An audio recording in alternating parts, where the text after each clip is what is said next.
Today is Wednesday, July 7th, 2021. Coming up on Roland Martin Unfiltered. The president of Haiti, gunned down, assassinated in his home. We will talk with the Haitian U.S. ambassador to the United States. Also, Pepsi Cola, the National Urban League, announced a $10 million initiative to help black restaurant owners over the next 5 years. We'll discuss that in our Where's Our Money segment. Also, I sat down with Pete Buttigieg, Transportation Secretary, who talked about racism in transportation, contracts, housing. You may say, racism with roads, bridges, freeways? Yes. Wait until you see this conversation. In Texas, after being pressured by Democrats, Republicans are backing down from, well, let's just say voter suppression, but not really. The governor of Texas announced his priorities for a special session, and it's a wish list of crazy stuff from the right. Folks, also, is TikTok racist when it comes to advertising?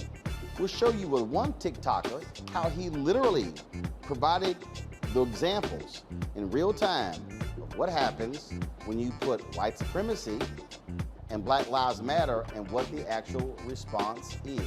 Plus, the hashtag #ArrestTerrorRolling has gone viral. You'll meet the creators of the hashtag who say Fort Wayne, Indiana has a huge race problem.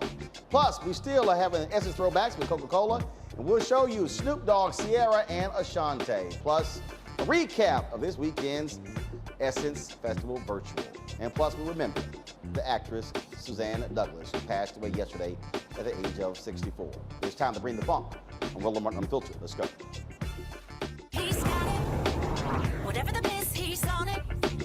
Whatever it is, he's got the scoop, the fact, the find. And when it breaks, he's right on time and it's rolling. Best believe he's knowing. Putting it down from sports to news to politics. With entertainment just for kicks, he's rolling. It's on go, roll, y'all. It's Roland Martin, yeah. Rolling with Roland now. He's funk, he's fresh, he's real, the best, you know he's Roland Martin now.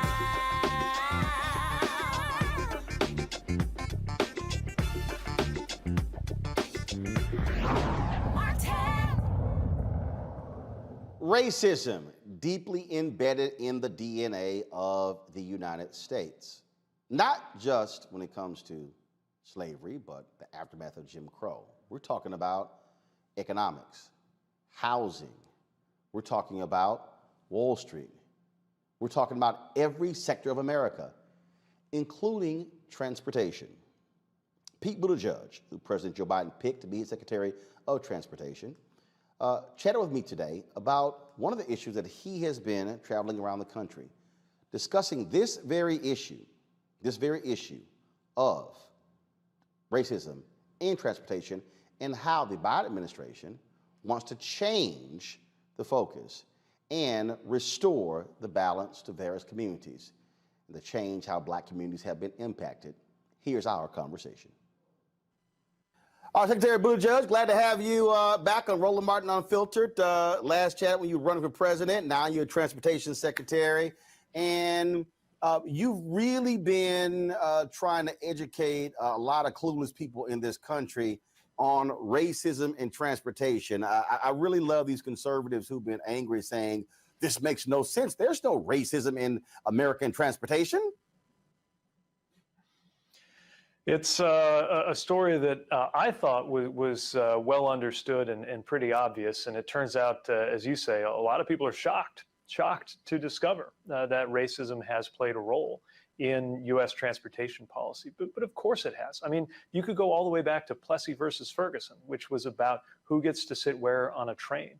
You look at some of the most important chapters of the civil rights movement, which centered around transportation and transit, like access to buses. And what we've been really trying to make sure is better understood is the history of how many of our highways were built, where many of our highways were built, often straight through black neighborhoods, and often that was by design, cutting them in two, removing them entirely, or creating a new physical boundary, impossible to easily remove between a white and a black area of town. Now, when I go out talking about this, it's not for the purpose of making people feel guilty. It's to create a sense of urgency about fixing it, which is what we have a chance to do right now with some of the funding in the bipartisan infrastructure framework that the president has negotiated. Federal dollars helped create some of these problems. Federal dollars can help be part of the solution too. We need to fix what was broken, and that means reconnecting places that were often divided by the very pieces of infrastructure that at their best should have been there to connect.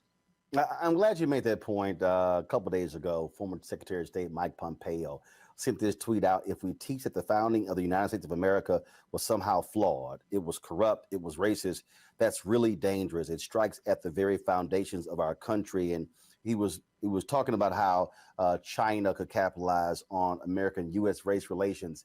And I guess for me, it's real simple.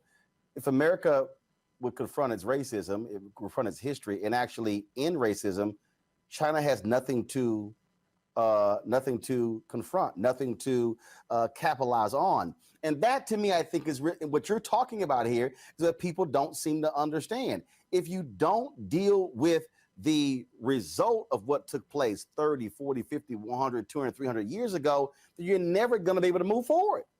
Right. And look, I think that part of what we have over some of these authoritarian regimes is that at our best, we are prepared to confront what is broken and what was wrong. I mean, look, a founding that included an approval of slavery by its very definition is flawed. That doesn't mean that the American project is doomed. It doesn't mean that there aren't so many blessings to being American. But one of those blessings is the ability to look critically upon our past and upon our present, and to use those insights to hold ourselves to a higher standard each passing generation, each passing year. Hold ourselves to a higher standard than the past as a country.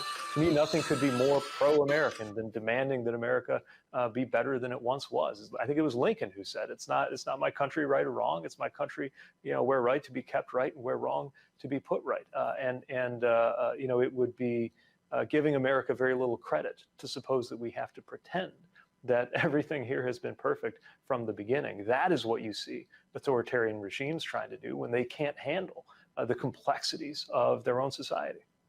I was in Tulsa for the 100th anniversary of the Tulsa race massacre, and they talked about when the highway was built through the Greenwood community that separates that Greenwood, just where the cultural center is, Vernon AME Church is, and the other side of downtown where you now have a baseball stadium and other businesses. And they said how that highway split the community. You were recently in Syracuse, where they have the same issue and where they're trying to actually fix that. Talk about that, what they're doing in Syracuse to repair the damage that we've seen in Chicago, in Houston, so many major cities in America where Black communities were cut off from the rest of the city by virtue of highways. Well, as you say, Syracuse is a really dramatic example. You look at I-81, the way that it cut through, really tore through Black neighborhoods when it was built. And now you have community leaders coming together around a vision to change all of that, to reconnect. And across our country, we're seeing examples, not only of the problem, but really creative and powerful solutions. Sometimes it's bridging over or under a highway. Sometimes it's capping the highway. Sometimes the whole thing might have to move. But the point is that it's not one size fits all, but we can do something about it. And when we do, I think whole communities get stronger. As you mentioned, this is true in so many different parts of the country. This is not just something that happened in the South or in any one region. North and South, East and West, we see examples of this harm, and we see chances to do something about it. So I'm proud that this infrastructure plan the president put forward, yes, it's about a lot of things like just fixing up roads and bridges and improving our airports and getting everybody on the internet and fixing lead pipes, but also it's intentional about this, as well as the Justice 40 concept, which is that 40% at least of the benefit of the environmental investments needs to go to overburdened and underserved communities. If we get that right, then I think this is something we can be very proud of looking back one day on the 2020s and what we did about that complex legacy that we're inheriting. If you have a discriminatory housing policy or a discriminatory hiring policy, those can be hard to undo too, but they can be undone at the stroke of a pen. If you have a highway that has a discriminatory effect, that thing's pretty hard to move. It's physical, it's concrete, literally, it's right there. But we can do something about it, and that's what we're seeking to do right now, supporting the communities that have a vision for something better. But Secretary Buttigieg, we talk about these difficult conversations that are needed in this country. And there are a lot of people who, frankly, want it to be real comfortable. That was discussion just the other day on Morning Joe with one of the critics of critical race theory and Professor Eddie Glaude. And Eddie said, look, you can't have comfortable and feel good discussions when you're trying to right wrongs. When you're having these conversations with mayors and city council members and county judges and state officials, what are they like? Are they fully grasping and understanding the correlation between transportation and infrastructure and property values and lack of investment and redlining and all those things? Because I think what happens when we talk about wealth inequality in this country, we don't want to deal with that. It covers a number of different things that have gone into creating this unequal system. Well, it's a great point how all of these things are connected. And I would say, some places are more prepared to understand this than others. But we work with a lot of state highway departments. They make a lot of the decisions, and some of them are really thinking forward. And there are others that we're really trying to bring along. As you say, everything is connected. Like you mentioned, the legacy of housing discrimination and redlining. Often when this happened, it wasn't necessarily planners sitting around saying, let's make sure that we run this highway through through a black neighborhood specifically, although that sometimes happened. Other times they just said, let's find the cheapest route. And the cheapest route turned out to be a black or brown neighborhood. And the reason for that was that the property values were depressed. And the reason for that had to do with housing discrimination, redlining, and racism. So all of these things feed into each other. And I think the real challenge for us, especially federally, is, we're designed to deal with this one department at a time.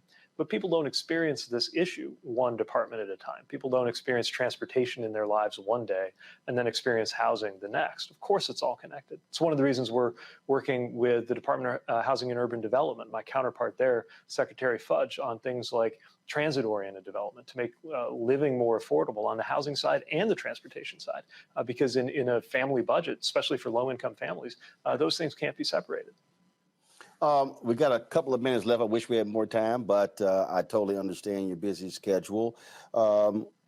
I had Secretary Walsh on yesterday, Secretary of Labor, and what I said to him was that I would hope that when we're talking about, I said that he'd be talking to these labor unions when it comes to making sure that they are opening their doors. I can tell you on the transportation side, black people, folks have been frozen out in many cities when it comes to these jobs, and so you got black voters and black votes in Congress that are dependent upon passing an infrastructure bill.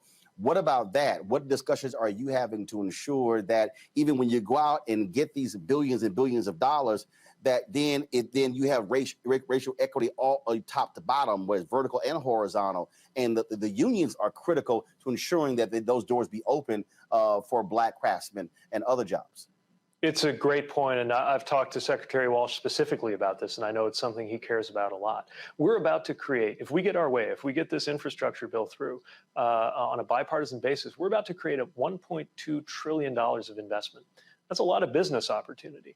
There is a chance for there to be more, for example, black-owned small businesses growing in the construction field.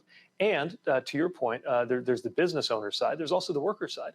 And look, clearly building trades unions have a long way to go in terms of having their membership reflect the country, reflect the taxpayer, reflect the communities they serve. And so we really want to applaud and support those local labor organizations that are doing a good job in creating and opening those doors and make sure that there is more where that came from. This is part of why we're also building out within the authorities that we have already, our support for ideas like local hire. Often you'll hear stories in maybe a black or brown neighborhood where folks are looking at a construction project that comes right next to them. They're excited about the project, but they notice that the workers in those good paying jobs on that project don't look like them. They don't look like the neighborhood that the project is actually serving. That's part of what we think we can do something about with local hire programs that I'm working on right now that we're doing on a pilot basis at the department. But there could be more, and this is going to be a really important policy focus on the road ahead. So the opportunity really is felt by everybody. And the last point I would say, I do this with every cabinet member. Same thing happens when it comes to for the federal government, when it comes to the advertising they do with Black-owned media. Studies were done 3 years ago. 1% of all dollars spent only went to Black-owned media. So same thing. When we talk about race equity, talk about contracting opportunities, it's opening those doors up and down. So whether it's in cities and states, but even in these federal departments, and it's a very difficult thing when you talk about how you want to close the wealth gap when you're only getting 1% of all contracts across the federal government. It's a good reminder and well taken. All right, Secretary Buttigieg, always a pleasure. I appreciate it. Look forward to chatting with you soon. Same here. Thanks again for having me on. Appreciate it. All right, have a good one. So what you heard there again was a short conversation there, but I need you to understand really the depths of this. And there's a particular name that you want to look up. His name is Robert Moses. Robert Moses, not African American, was one of the most influential political figures in the state of New York. He literally controlled public works in that particular state, where all of the different products were built. There was a book that was done on him. It's called The Power Broker. It was done by Robert Cairo. Now, Robert Cairo was the one who also has done the enormous books on President Lyndon Baines Johnson. He's won significant awards. He was called, again, Robert Moses was called America's greatest town planner. But the reality is Robert Moses also had a serious problem with race. He was one of the people who actually greatly impacted where products were built in New York City and the New York State and how they negatively impacted African Americans. As I said, when we were in Tulsa, they complain to this day about there not being an exit ramp off of the freeway for you to be able to get to the Greenwood community there. Those things actually happen. We can go city by city. If you go to Chicago, the Dan Ryan Expressway was built, and literally it was to keep white folks in Bridgeport on this side, black folks on the south side of Chicago on that side. We can go city after city. And it really is fascinating when we begin to think about this and how cities were constructed and how race played a role. And not just that, the other day I came across a video where this guy, he broke down inequality in housing with redlining in Oakland. And it was a fascinating interview where he showed how there were no drainage areas.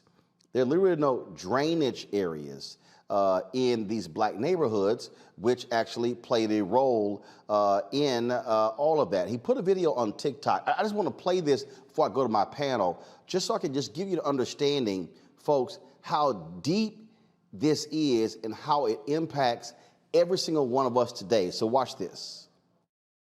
Oakland, California, to show you what systemic racism looks like in infrastructure. I'm in a historically redlined community here, and there is no drainage. There's no drain here, there's no drain here, there's no drain. Gang, it's not here. The lack of drains has messed up the concrete road, and you can see how poorly maintained the asphalt road is because there's no drains. The water sits here, chews it up, gets underneath, messes up the soil, and you have potholes. Instead of fixing the subbase that would make sure there was no potholes or cracks, they continue to pave over the pavement until they filled up the gutter. And instead of putting inlets in the ground, they put this pipe that takes the water from one side and dumps it on the other side of the street. So all the dirty water comes from here, goes underground, and dumps out right there. And there's no street sweeping, so trash and debris just sits there for decades. The reason this is this way is from the very beginning, the soil was messed up in the flatlands. And it's been a struggle to build any infrastructure ever since. Fix the drainage. Mr. Barricade here in East Oakland, California. Again, that just small 6-second video says a whole lot. Bernarda Villalona, she's the senior trial counsel with the Joy Jackson Law Firm. She joins us on our panel today. Kelly Bethea, JD, communication strategist. Faraji Muhammad, radio and TV host. Glad to have all of you here. So I'm getting some audio feedback, folks. I'm not sure whose microphone that is from, so please let me know. Faraji, I want to start with you, and that is when what we heard from Secretary Buttigieg and what we heard there, even in that right there, it really speaks to the depravity, how we as African Americans have been mistreated in this country, and how these type of examples of just basic infrastructure, basic building, how it has impoverished us, how it has separated our communities, how it is how it led to plummeting property values. And so, you got white folks in this country who would just say, oh, if you just have a two-parent household, things will be a lot better, not understanding how all these things are interconnected. No, I think you're absolutely right on that, Brother Roland. And one of the big things that I saw and heard from Secretary Buttigieg, and I wish that he can come out and just say it, which is that there needs to be, I'm just getting a little feedback on my end, but I wish there was a way for us to have this conversation through the context of seeing this as not just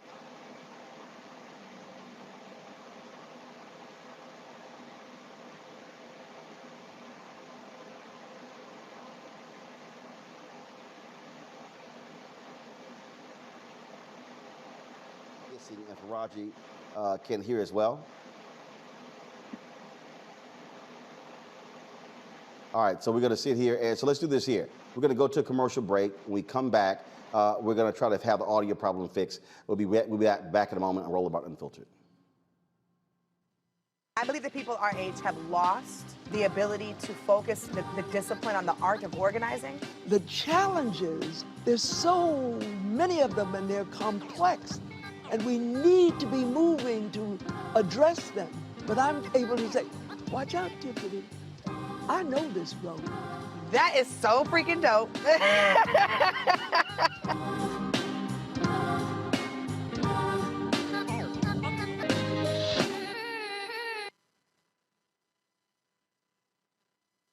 Racial injustice is a scourge on this nation, and the Black community has felt it for generations. We have an obligation to do something about it. Whether it's canceling student debt, increasing the minimum wage, or investing in Black-owned businesses, the Black community deserves so much better. I'm Nina Turner, and I'm running for Congress to do something about it. George Floyd's death hopefully put another nail in the coffin of racism. You talk about awakening America. It led to a historic summer of protest.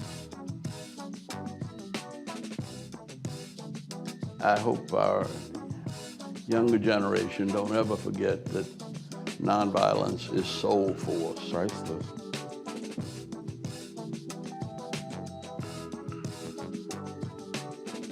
Hi, I'm Eric Nolan. I'm Shantae Moore. Hi, my name is LaToya Luckett, and you're watching Roland Martin Unfiltered.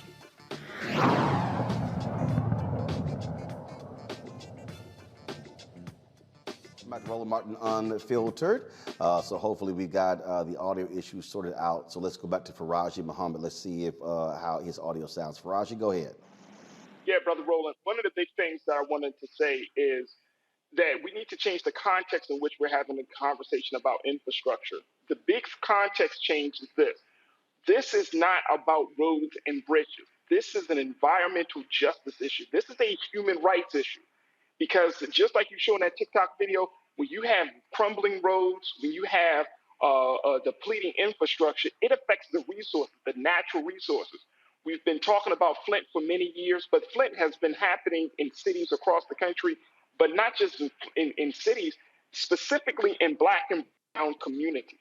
So when the pipes are bad, when the road is not well, and there is no real investment, that's a human rights issue.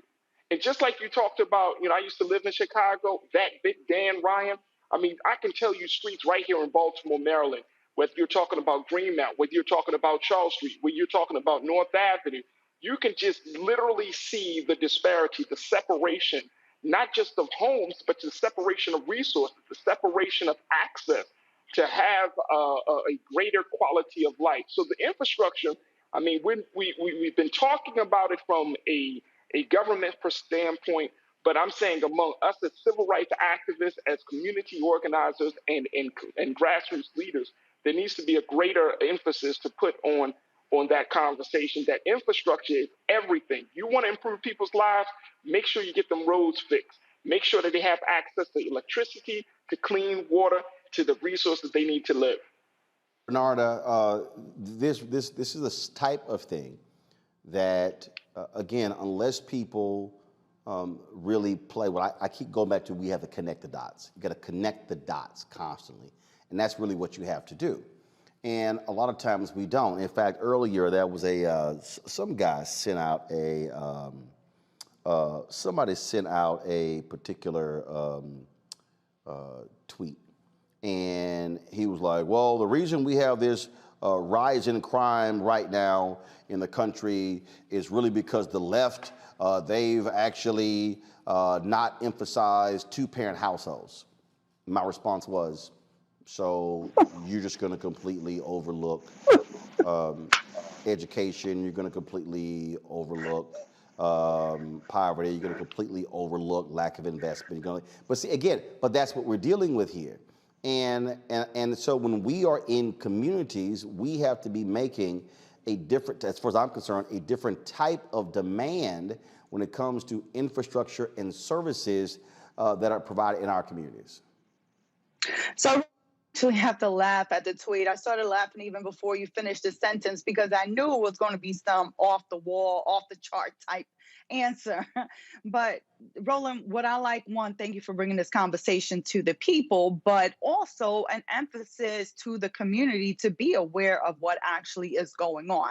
As you can see, Roland, the problem is that unless you live it, you don't understand it. You can't explain it. You can't move and cause some kind of reaction from someone in a positive way. You can't move the ball in terms of getting things better. So I have to applaud Pete Buttigieg, I can never pronounce his last name. Buttigieg, because he put his money where his mouth is. So he has noticed that in order to move someone to do work that they normally would not do or even think about, he's like, if you want this grant money, show me or tell me, how is it that you can make the community better? How can you improve racial disparity? How can you improve the human life of the people in the community? So I do appreciate this new tactic of how to go around it. And I'm looking forward to see what's going to come out of it, because this is just the beginning.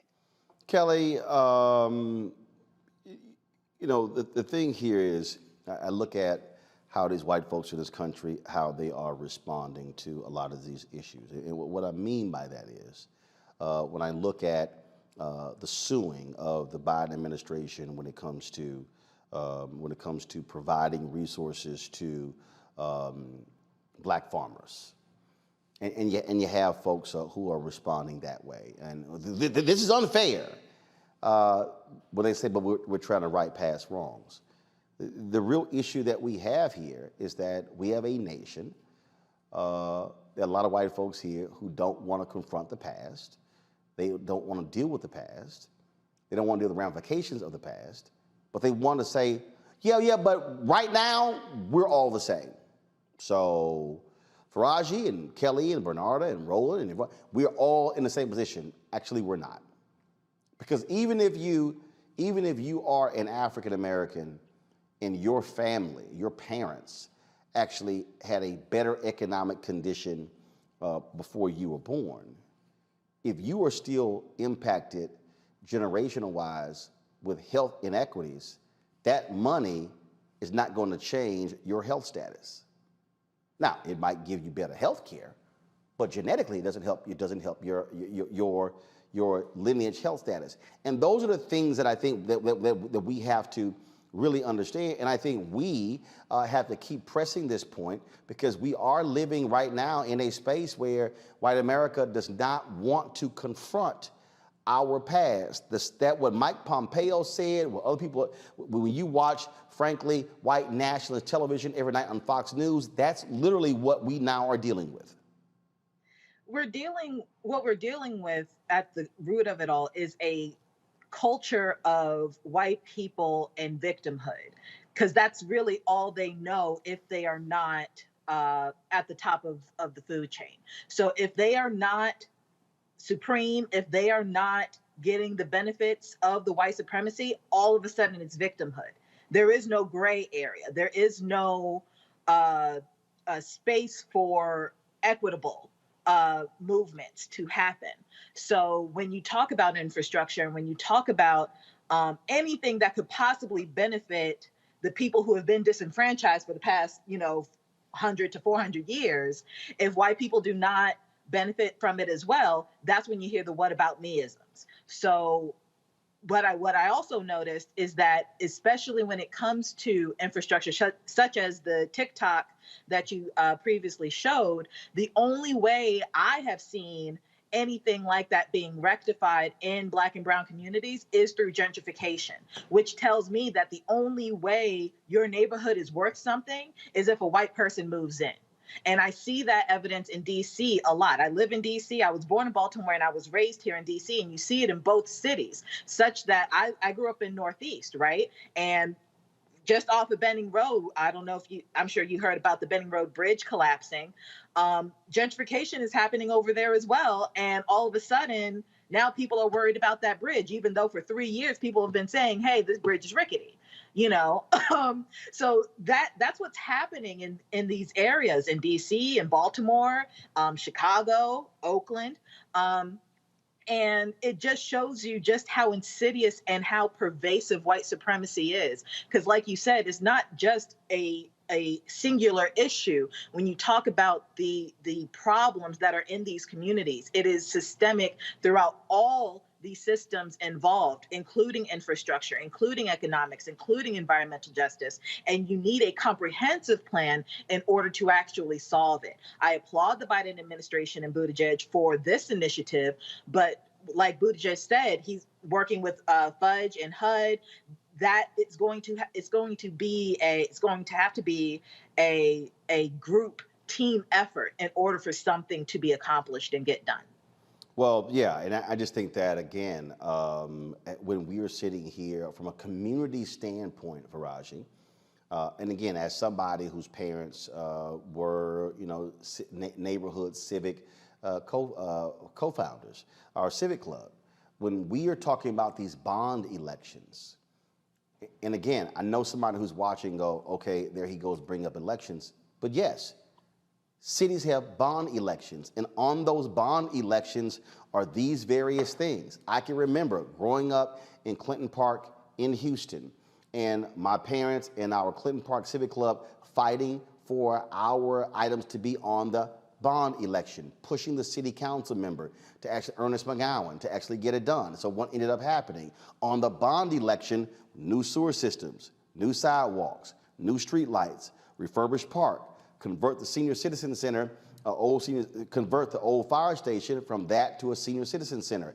Those were bond items. We talk about the rebuilding of schools. Those are bond proposals. And so for the people who sit out here, who are always, complaining and who are always talking about what we need a black agenda, stuff along those lines, and then they want to run their mouths about, man, you're always talking about voting. Well, guess what? How in the hell do you think infrastructure is going to get funded to change the very nature of our neighborhoods if you are not registered to vote and then pushing your elected officials to put these items on the bond election?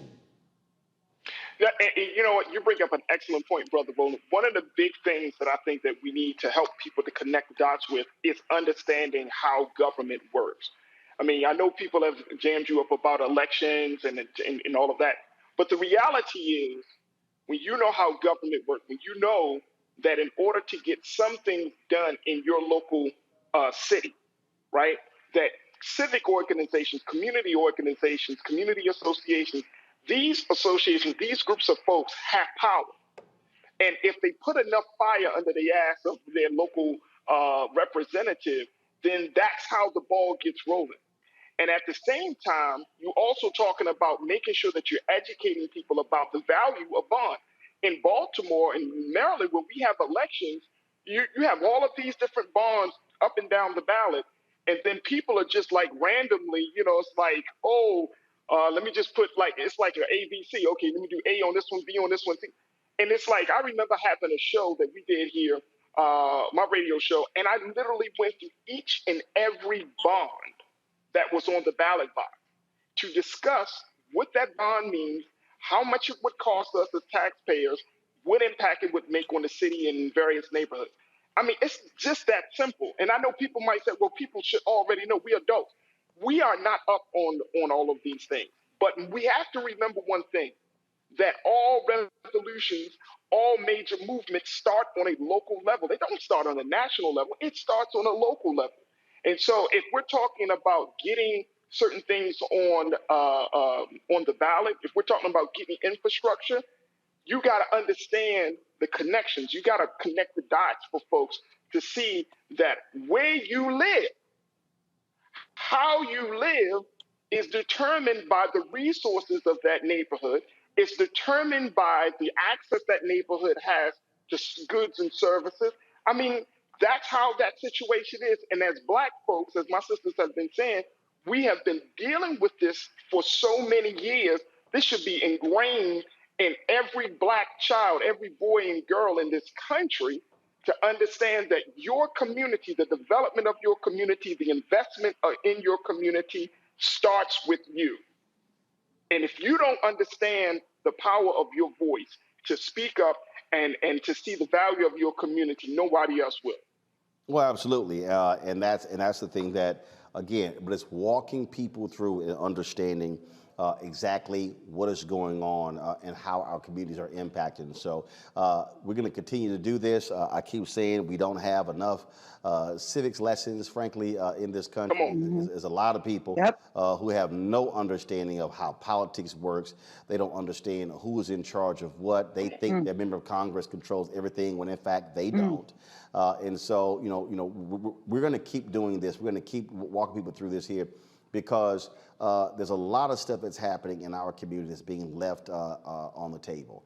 And I think it's very difficult to sit here and, again, to hear people say voting solves nothing, when I can show you example after example of how communities can be changed as a result of us, again, understanding the process, understanding the difference between what the city does, what the county does, what the state does, what the federal government does, the difference between how we petition the federal government to actually get local funds, how we petition. See, it's all of this sort of stuff, and this is why, Bernard, I've been talking about this here. We really got to have community groups going back to the 1960s and doing citizenship education training. Yeah. When people don't understand the Saturday morning workshop that Rainbow Push would do in Chicago, Operation Breadbasket was born out of that. That was literally teaching people about politics, bringing political leaders, bringing speakers to walk folks through it. Again, because somebody asked me and they were like, man, how do you know about all this sort of stuff? Because I had parents who were in the civic club. My mom was one of the 3 citywide co-chairs of the Metropolitan Organization, a multi-faith coalition, nonpartisan group, and I would go to those town halls. I would go with her to the meetings. I would be sitting in the back doing my homework. I would go to the state capitol in Texas when they had rallies. And so I saw it in real time in action. And I just think, and I'm just going to go ahead and say it, and there's no problem, I just think what we have is we got a bunch of people who love to bitch and moan, who love to talk about stuff on social media, who love to whine and complain, who really don't want to put any skin in the game to change the condition of our people. I know, Roland. And you know what? Something so simple as going back to basics on the civic clubs to see how is it that politics actually function. What is the difference between city, county, state, and federal? I think that is so basic. But Roland, let me take a step further. What is also so demoralizing is that if you take into account, for example, I'm in Brooklyn. I was born and raised in Brooklyn. I was born and raised in East Flatbush, the Caribbean part of New York City itself. So even in growing up in little Caribbean West Indies, there weren't those civic clubs. So we were left out of that information. We weren't given that information just because we were in an immigrant community. So I think it is so very important, something just as so basic of just providing information, providing whether it's a 1 hour on YouTube or let's do some TikTok videos or do something just to educate our folks. Like I'm making my mission to break down the differences and the power of the prosecutor and let people know that prosecutors are elected so they can know when they go and vote that if a prosecutor is not doing right by them, vote them out. Make the demands. What demands do you want? Are there exercising fairness and justice straight across the board? And that's the same thing that we need when we're talking about the infrastructure all around the country, because all neighborhoods are different. And it's all about just equipping ourselves with the information that we need. But you don't know what you don't know. Yeah, and it's just, and again, you know, and then you always got stuck on stupid people who will say, I love the people, cut the check. So just real quick, okay, before I go to the Haitian ambassador to the United States. I love the idiots who yell, cut the check. Okay, let's unpack it. Who is going to cut the check? Elected officials. Yeah. So that means that you need 218 in the House and you need 60 in the Senate. So please explain to me how not voting is going to result in you cutting the check. They go together. But Brother Roland, let's look at that on a state level. Let's look at that on a city level. You said that people don't want their skin in the game. They don't have the skin in the game. You know why?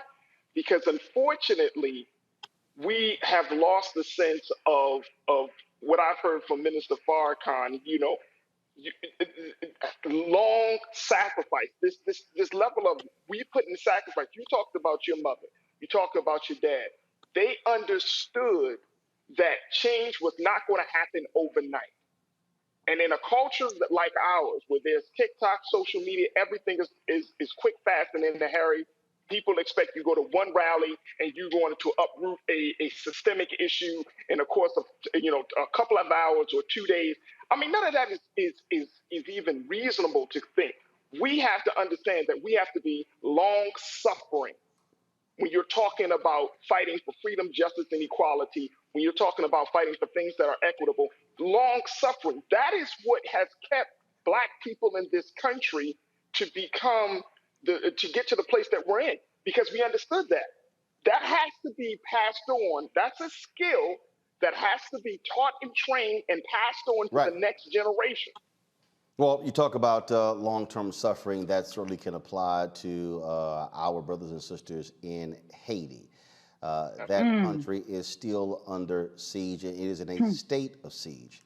The international airport, as we speak, is shut down. Why? Because overnight, the president of Haiti, Jovenel Moise, was assassinated early this morning in his home. His wife, Martine, is recovering from the injuries she sustained in the attack. Claude Joseph, the interim prime minister, called the killing a, quote, hateful, inhumane, and barbaric act. There has been lots of drama in Haiti over the last several years. The Haitian president, some say he should have been removed, that he was operating illegally. The country has been they've had protests and all kinds of different things that have been happening in Haiti. The people have been angered by what they have seen when it comes to lack of food, lack of opportunities, all of that. Of course, it was 11 years ago, an earthquake devastated Haiti. Billions of dollars poured into the country, and many say things have not changed for the better. But keep in mind also that one of the reasons that Haiti is in the condition that it is in is because after they got their freedom, after they defeated the French when it came to slavery, they were forced to pay back. They were forced to pay the very people who they beat in the war. You haven't actually heard that happen before. And so you are dealing with a historical issue here as well. Joining us right now to discuss what's happening there is Buttigieg Edmond, the Haitian ambassador to the United States. Certainly glad to have you here, Ambassador, on Roland Martin Unfiltered. First of all, right now, who is in control? What is going on? Typically, let's say in the United States, if there's an assassination of a president, the vice president steps in, Speaker of the House. I mean, you have a chain of command. What actually is the situation as we speak in Haiti? The current situation is there is an interim government. So we can get a lot of feedback. If you can actually bring your volume down, because there's a loop going on. Go right ahead. There is an interim government in place, meaning that this interim government has the responsibility to step in and assure the helm of the country. But we believe there has been also a prime minister named, but he was in the process of forming a new government. He didn't have the time to assume office yet. Therefore, the interim government is the caretaker government for now until we clear the path to have a better discussion and to know who is going to lead the country. But so far, the interim prime minister is the chair of the Council of Ministers, which is according to the Constitution that should be taking place. Any case, any situation would have occurred to the president. So you're the interim president, but correct me if I'm wrong.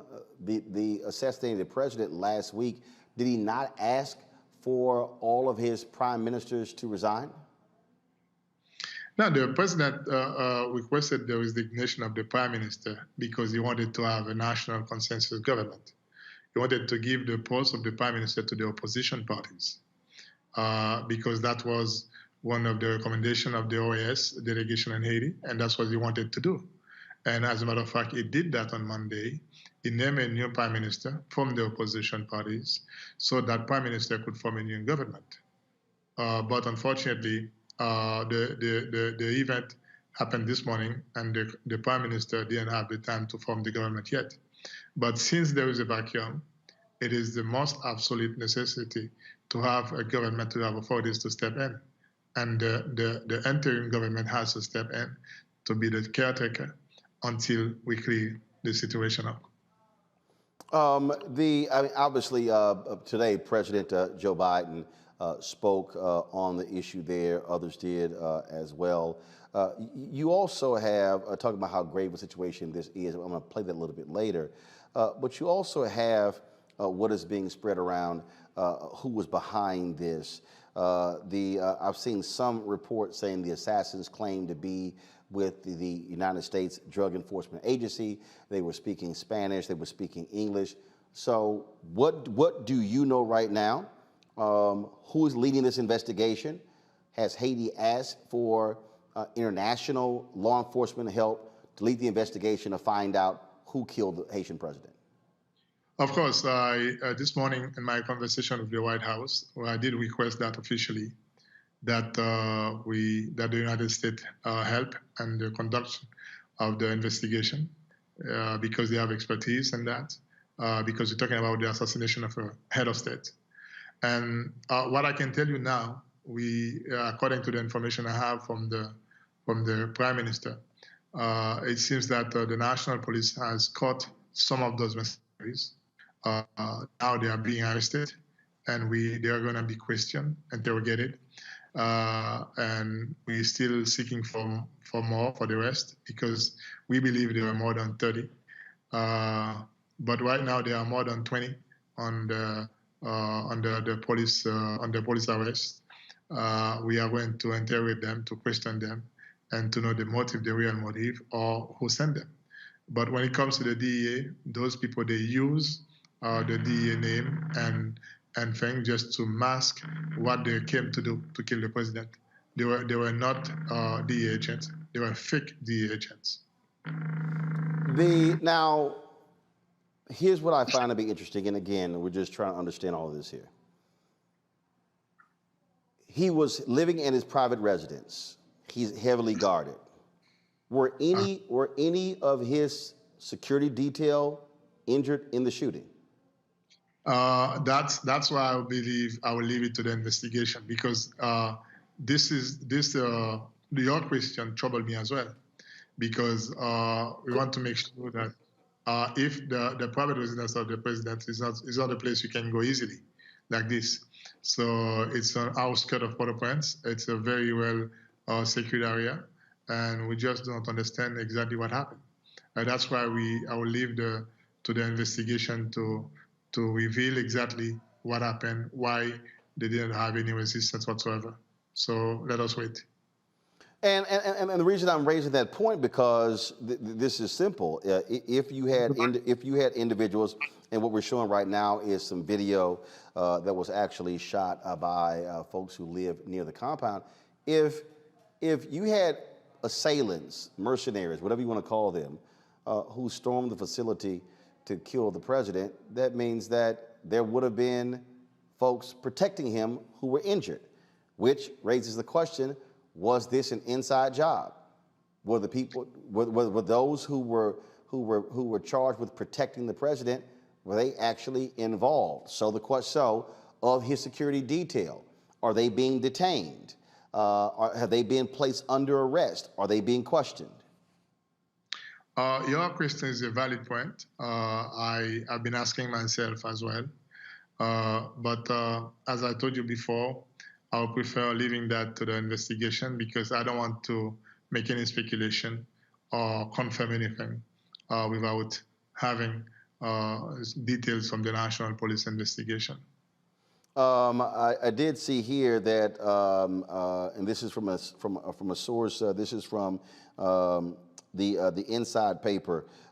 They actually have a video here that the First Lady of Haiti, that she has been flown to Florida and is going to be treated in Miami. Is that correct? Yeah, she's been in Miami for the last 4 hours. She's at the hospital now being treated. We do hope, we pray that she will come out, of this very tragic situation. We have discussed what has happened in Haiti for a number of times, and the country has been beset with significant issues. The head of the High Court there died of COVID-19 last month. You also have had all these different protests that have been going on in the country as well, lots of unrest. And so what many folks are asking is, what is it going to take to have a stable government in Haiti, to have peaceful transfer of power, and for the people to feel confident that the country will be well run and won't be dealing with corruption, won't be dealing with things along those lines? First of all, it is primarily the responsibility of every Haitian politicians to make sure that they do their best to contribute to the stability, political stability of the country. At the same time, while it is the responsibility of the Haitian politicians to do their part, but I also understand, I also believe that some of our partners of the international community do have certain responsibilities as well, because we cannot give the blame entirely to the Haitian authorities or to the Haitian politicians, because we understand the way we've been working with most of the international partners, and we don't believe that necessary help and assistance have been given to the country. There is something you mentioned in your program when it comes to after the earthquake, when it comes to the $1 billion were poured into the country. But unfortunately, those money was not managed by the government. They were managed by NGOs. That's why Haiti has a second name. They call it the Republic of NGOs. So this is to show you that there is a responsibility of the international community. Those NGOs, they are not accountable for the money they spent on our behalf. They receive the money, they spend the money, and most of the time, if you take the example, on $1, you want US dollars, most of the time, 95 cents come back to the country, either to the US or to France or to other countries. 95 cents. I mean, 5 cents only are left in the country, and that's why you cannot see the impacts. And while you know, the American taxpayers, when they know, they've been contributing a lot to help Haiti stand up. But unfortunately, those money were not channeled to the government. They were channeled by NGOs, and they are the ones who manage those money. And if we want to talk about corruptions, that's where the corruptions reside, within the NGOs, not only in the government and the private sector, but the NGOs have also responsibility because there is an opacity in the way they manage their money on our behalf, and we don't know anything. We don't want to give report. We don't know anything what they're doing. So that's why it's very important to call in a new way, in a new paradigm when it comes to NGOs in Haiti. If we want to talk about development, if you want to talk about political stability, NGOs have also some responsibilities. They need to take the blame as well. Ambassador Baksheet Edmond, the Haitian ambassador to the United States, we certainly appreciate it. Thanks a bunch. We'll certainly be watching to see what happens in this country in the wake of the assassination of your president. Thanks a lot. Thank you so very much. We appreciate it. I want to bring up Cleo Monago, a behavioral expert. We've had him on the show numerous times. He just returned from a visit to Haiti. Cleo, you heard the ambassador to the United States from Haiti speak there as well. Just your thoughts on, again, recently being in that country, what you saw, what you heard, and your assessment in the wake of the assassination of the Haitian president. Good evening, Roland.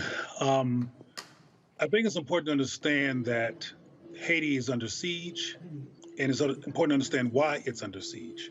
But I want to deconstruct just a few things. One is they keep reporting that the killers were speaking Spanish. Well, what people may not know if they're not familiar with the island of Haiti and its relationship to Dominican Republic is that there's a number of people in Haiti who speak Spanish, and that the Dominican Republic is predominantly Spanish speaking, while many people speak Creole and French in Haiti, though there's lots of people who are indigenous to Haiti in terms of being there all their life who also speak Spanish. So there's an attempt to export who might be responsible for this to another language and another nationality, and that really doesn't make sense necessarily if you're familiar with the landscape of the country language-wise. I think people need to understand that Haiti's only 3 hours from the U.S. shores, and that Haiti has a history that is beyond anyone else's history of African descent in terms of fighting against white supremacy, fighting against anti-slavery, and being successful at anti-slavery revolts as of 1804. Let me be clear. And that the country, the brother that was just murdered, Morrissey, he was there with the support of the United States, similar to de Vallier. So these so-called dictators or people who are there by decree are also hand-chosen in terms of being supported to be where they are, despite the chaos they cause in the country. So there's a lot of insight that the mainstream media is not bringing into this. But I want to reiterate that the bottom line is, particularly given how close Haiti is to the shores of the United States, this country, if it was interested, and of course it's not, it could help Haiti. There's a lot of European forces and people that have colonized and made money historically off of Haiti who could help Haiti. But white people, Europe, and even in this country, as back as far as Thomas Jefferson, are angry at the Haitians for their successful revolt against white supremacy and that they won independence and they were involved in a war that they won. And the reason why Haiti is constantly in turmoil, constantly provoked into chaos, constantly dealing with issues like unnecessary poverty, is because it's under attack for vindictive purposes. I've always said, at the risk of sounding outrageous, that people of African descent, particularly given Haiti's history of being the first independent country that fought to fight successfully against slavery, that should be our Israel, the equivalent of Black people's Israel. We should come together nationally as well as internationally and support that country and help to bring strong infrastructure there, resources there, and make it more functional and less violent. People in Haiti are suffering. I go there all the time, and there's young people with brilliant minds who don't have much, because one thing that's often not talked about, and I think the ambassador kind of referenced it, is that one of the reasons why the country is impoverished because they're not allowed to do trade. They've been cut off from trade. So just like a lot of countries such as Tanzania and places in Africa and other places, they are trying to starve the country into chaos, so anybody who's in leadership will be under attack. So I think it's important for people to know the backstory, and who people who have questions like, why is Haiti always in such an uproar? Haiti is under attack based on vindication from typically European powers, both the United States and in Europe, because of its success at fighting against white supremacy. I want to go to my panel here, and Kelly, the point that you heard Cleo make, the proximity of Haiti to this country, really and also, of course, it being the first successful slave revolt in the Western Hemisphere, is how all of these countries, including the United States, have diminished Haiti, treated Haiti, tried to run Haiti, control Haiti. That's where colonialism comes in, and you've had even Congressional Black Caucus members who've taken it upon themselves to be really focused on trying to help Haiti. And what I hear from a lot of people is, how do we get to the point of literally stabilizing a country? And that's just the one thing that it just cannot happen. It seemed it cannot happen. I think it's not an issue of it can't happen. I think it's an issue of we don't want it to happen, because like Cleo was saying, Haiti has successfully refuted and rebutted white supremacy. America is rooted in white supremacy. Haiti is the antithesis of our culture as far as white supremacy goes. And to be an ally to the antithesis of a culture, it's not conducive to the country of that culture. So until the US actually, abolishes white supremacy, actually changes the culture of systemic racism within this country, we're not even going to understand how and why Haiti wants to be, period. Because we as a country cannot fathom another political state in which white supremacy does not exist, in which white supremacy is not the controlling factor to the decision making and the well-being of its citizens.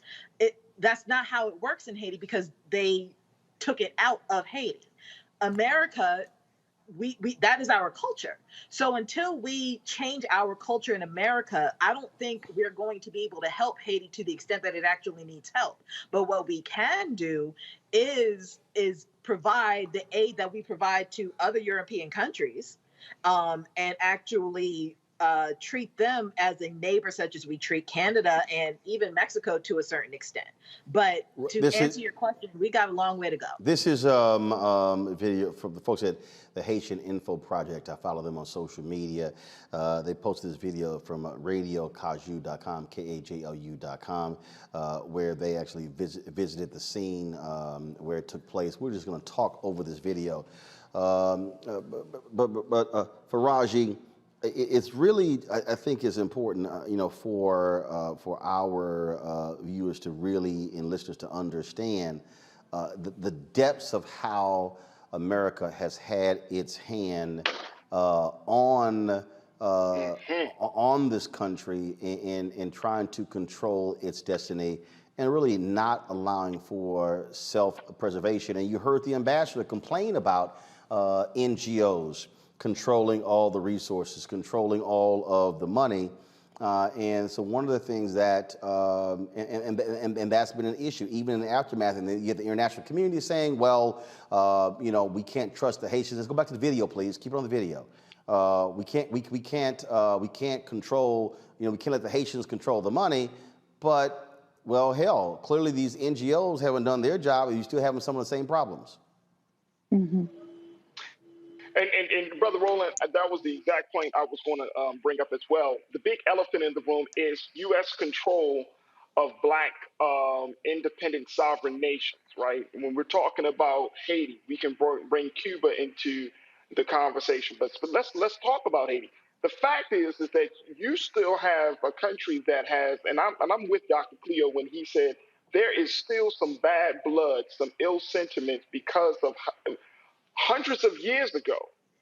And so the United States of America, as much as Black people in this country either don't know or we want to believe or we even want to, in some cases, forget that slavery existed and that the revolt happened, this country of America will never forget those who rose its imperialistic powers. They will never forget that.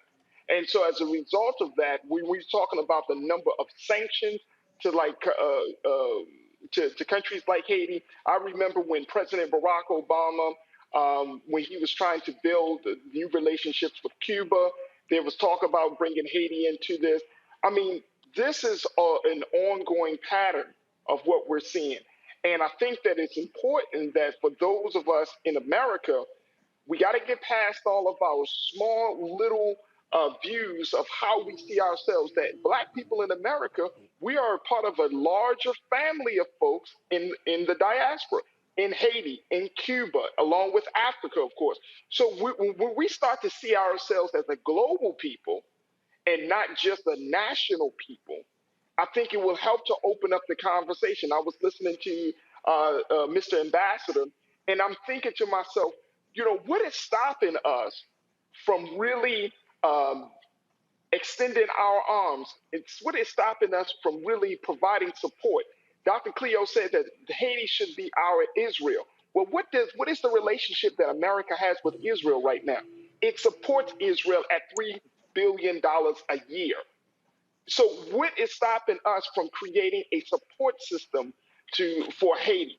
What is stopping us to creating an educational system based upon what we have seen and learned from Haiti? And more importantly, what is stopping us to helping to bring this country into a place where power is really back into the hands of the people and not NGOs? Bernard, again, go back to my iPad, the Haitian folks with the Haitian Info Project. This is what they said.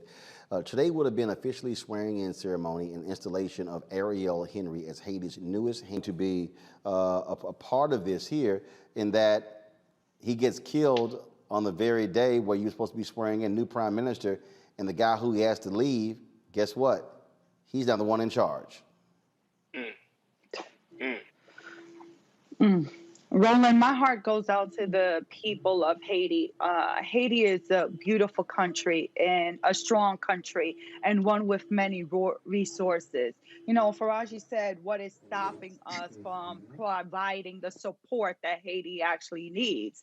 I think the number one issue is the narrative that's been told about Haiti for years, of what Haiti is supposed to be, or how Haiti, a third world country, it is the S-hole country, heard from Trump himself, our prior president, unfortunately. So I think that is the number one problem, is the narrative that's been sold for the history of Haiti. That is what's been stopping Haiti from receiving the help that it needs. And in addition to that is that countries that want to provide help and so-called call themselves helping Haiti, what is it that they want in return? Do they want to overtake the country? Because that's exactly what the ambassador was saying about these NGOs, these non-government organizations, that yes, they're coming into Haiti supposedly helping out, but they're making the situation much worse. So the problem is so big. I don't know, how do you get a handle of the problem, because it's just that it's a bad narrative for years. And then you're talking about everyone who wants to have their hand in the pot, but not for good intention. And what you have here, Cleo, people still demanding for free and fair elections. While all of this is happening, you're dealing with the gangs, you're dealing with the kidnappings. At the end of the day, what you're dealing with, people who are starving, people who want peace, people who want a way forward. Cleo, final comment.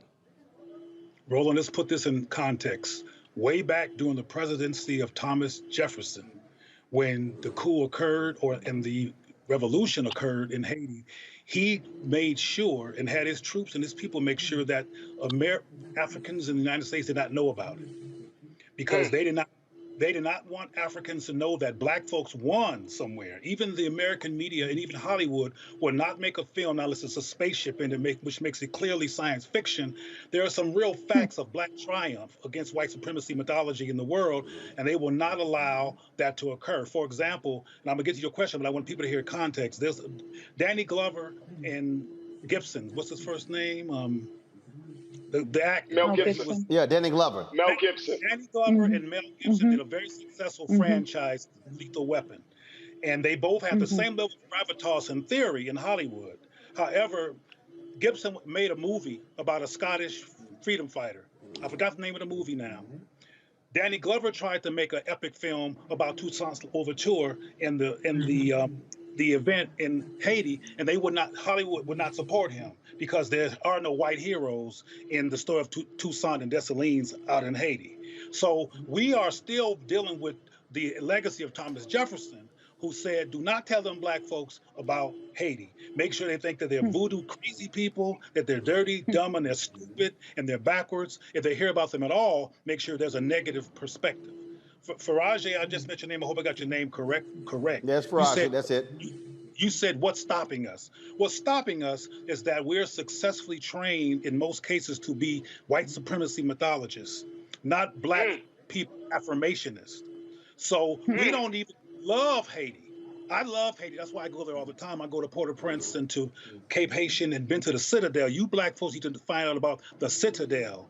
You probably don't even know what I'm talking about. I don't mean to be presumptuous. When I mention the Citadel in northern Haiti, nobody even knows what I'm talking about. And those Haitians had it going on. They understood the power of black unity and black people coming together for each other against white supremacy, and they were successful. It's a success story that this country does not want us to know about, because they don't even want us to step up successfully without their contamination against white supremacy. So what we have to do, Roland, is it's like everything else. It's like, frankly, your show is a show about the fact that we have to do it ourselves. No one's going to do it for us. White folks didn't give you no building blocks to build Roland Martin Unfiltered. You built it. And then black people who you support and know got some sense have been involved in supporting the existence of your show because it's extremely important. Haiti needs the same kind of rescue. It needs the black nation, like Faraje has said, in terms of global thinking, to come together and say, look, we have a lot of work to do, but Haiti is sacred. Haiti is our people who actually fought. When I was in high school, in junior high school, I was told that Napoleon was undefeated. I don't know if your high school told that lie, but my high school said that Napoleon was so relevant in the history of the world because he was undefeated. That's not true. Two brothers, Dessalines and Toussaint Louverture, defeated him when he came over there with his troops to try to keep slavery going. But we don't know about that. We don't know about the Citadel. We don't know about Henri Christopher, who was a king after the revolt.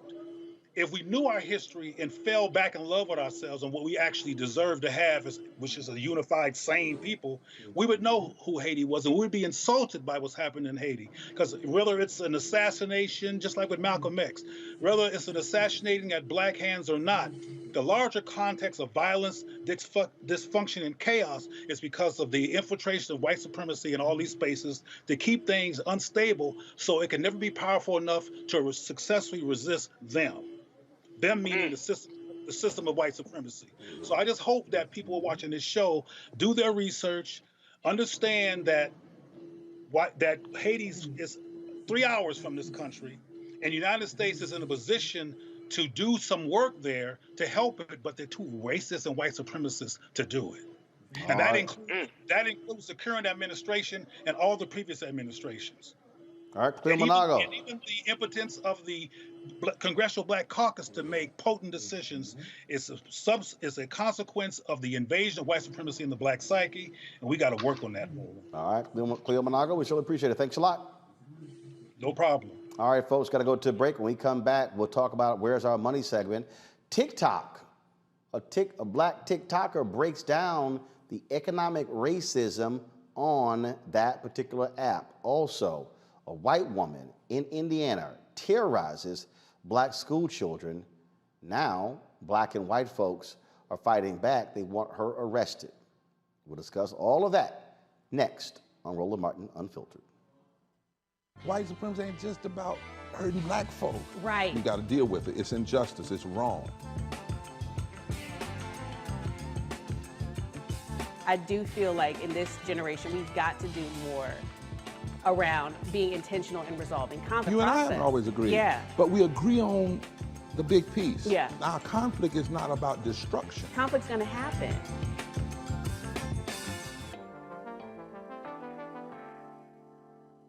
Hello, I'm Nina Turner. My grandmother used to say, all you need in life are 3 bones. The wishbone to keep you dreaming, the jawbone to help you speak truth to power, and the backbone to keep you standing through it all. I'm running for Congress because you deserve a leader who will stand up fearlessly on your behalf. Together, we will deliver Medicare for all, good jobs that pay a living wage, and bold justice reform. I'm Nina Turner, and I approve this message. Before Till's murder, we saw struggle for civil rights as something grown-ups did. I feel that the generations before us have offered a lot of instruction. Organizing is really one of the only things that gives me the sanity and makes me feel purposeful. When Emmett Till was murdered, Yeah. that's what attracted our attention.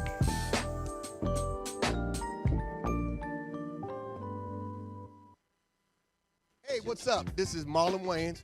No, it's not Keenan. No, or as some of y'all say, Clignon. No, it's not Damien. It's really, it's not Damien because I do not have a bald head. It's one of the Wayans. It's not Winans because they have been coming up to go, hey, how you doing? I love the Winans. There's no BB and no CC in this family. There's Kiki and Damon. So I am one of them Wayans brothers, or as you may want to call, fraternity population. There's the Chinese, and then there's the Wayans. There's so many of us. 7 Wayanses was born during this drop. So you are watching my man, Roland Martin, who really is swagged out. I want to give a big shout out to my man, Roland Martin, because he inspired the generation. He's the one that got Al Sharpton in the gym doing selfies. He got, Reverend Al was like, oh, I see Roland trying to look like he got a little 2-pack. I'm going to get him one better. He's the one that got Al doing the one-handed almost push-up on the desk.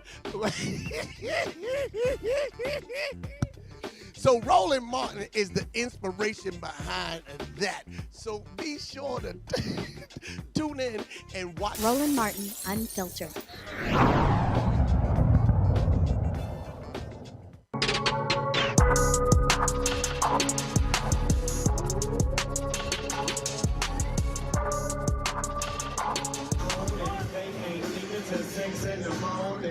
So what you wanna do? Shit, I got a pocket full of brothers and my homeboys too. So turn off the lights and close the door. What for what? Yeah. So we gon' smoke after this. She's up here,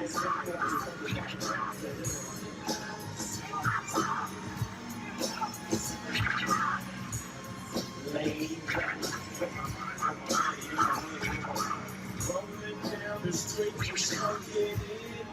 Sipping on gin and juice. Wake up with my mind, got my money in my damn. I got me some Seagram gin. Everybody got to come from the they chipped in. Now these stripes and shade.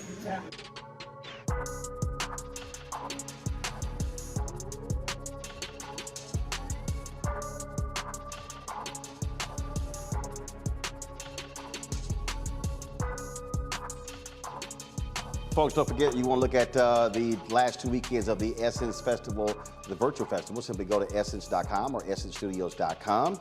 We surely appreciate Coca-Cola partnering with us on that. All right, folks, in Ohio, the state Supreme Court, they rejected an appeal from the white officer who fatally shot 12-year-old Tamir Rice in 2014. In April, the Cleveland Police Patrolmen's Association filed the appeal on behalf of Timothy Loman, requesting his job back. Loman was a rookie in 2014 when he responded to a call of someone waving a gun around. That someone was Rice, who Loman shot within seconds of arriving on the scene. Loman was fired in 2017 for submitting false information on his initial job application and not for his involvement in Rice's killing. Earlier this year, an Ohio appellate court dismissed Loman's appeal. In December, a grand jury declined to indict Loman for the shooting and declined to bring federal charges against him. Rice's family has requested the Department of Justice to reopen the investigation into Tamir Rice's death. All right, folks, we talk about, of course, our Where's Our Money segment, and let's roll that. We're supposed to play that. We've been frozen out.